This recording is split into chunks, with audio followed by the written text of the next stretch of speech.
करनाल में बहन की शादी में चले चाकू, भाई व उसके दोस्त पर हुआ हमला, दोनों की हालत गंभीर। दोस्तों, विकास जांगड़ा चैनल में आपका स्वागत है। आज हम आपको सुनाने जा रहे हैं हरियाणा में करनाल के पिंगली गांव के पिंटू और उसके दोस्त दीपक पर चाकुओं से हमला कर दिया गया। हमला 2 अप्रैल को उस वक्त हुआ जब पिंटू की चचेरी बहन की शादी के फेरे चल रहे थे।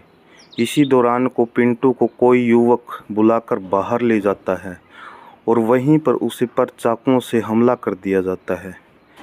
दीपक भी अपने दोस्त पिंटू को छुड़ाने के लिए आता है तो उसको भी चाकुओं से गोद दिया जाता है और आरोपी मौके से फरार हो जाते हैं। दोनों को करनाल के एक प्राइवेट अस्पताल में भर्ती करवाया गया, जहां पर दीपक की हालत देखते हुए डॉक्टरों ने उसे चंडीगढ़ रेफर कर दिया गया है, जबकि पिंटू आईसीयू में भर्ती है। आज पुलिस भी स्टेटमेंट लेने के लिए करनाल अस्पताल में पहुंची, लेकिन पिंटू ने कुछ भी स्टेटमेंट देने से इनकार कर दिया। ऐसे में स्पष्ट नहीं हुआ कि हमला किस वजह से हुआ। दोस्तों, क्या ये घटनाएं इस प्रकार से आपने देखी है? आगे देखते जाइए कि धमकी देती तुम्हें खाने में जहर देकर मार दूंगी। पति ने बताया कि शादी के कुछ दिन बाद ही उसकी पत्नी ने उसके व उसके परिवार के साथ मारपीट करनी शुरू कर दी थी। उन्हें धमकी देती थी कि तुम्हें खाने में जहर दे दूंगी। झूठे केस में फंसाने की भी धमकी दी। उसके परिवार वालों ने उसे व उसकी पत्नी को उसके दादा के मकान में रहने के लिए कृष्णा कॉलोनी में भेज दिया था। दोस्तों, क्या इस प्रकार की घटनाएं मैं पहले भी कह चुका हूं, बहुत सारी हो चुकी है। इसलिए मैं बार बार कहता हूं कि अपने जीवन में सतर्क और सावधान रहना ज़रूरी होता है, क्योंकि ये ज़िंदगी एक बार मिलती है, ये बार बार नहीं मिलती है। आपको भी पता है। चलिए आगे सुनाते हैं। बहुत ही बड़ी है ये घटना। मोबाइल से मिली आपत्तिजनक रिकॉर्डिंग। युवक ने बताया कि जब उसकी पत्नी मायके चली जाती थी तो उसे व उसके परिवार वालों को व्हाट्सएप पर गालियां देती थी। 5 मार्च 2022 को उसकी पत्नी के मोबाइल पर एक आपत्तिजनक रिकॉर्डिंग मिली।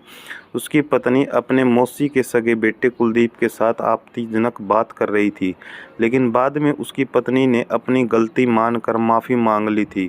ऐसा दोबारा नहीं करेगी। इस बारे में उसकी पत्नी ने एक एफिडेविट भी दिया था।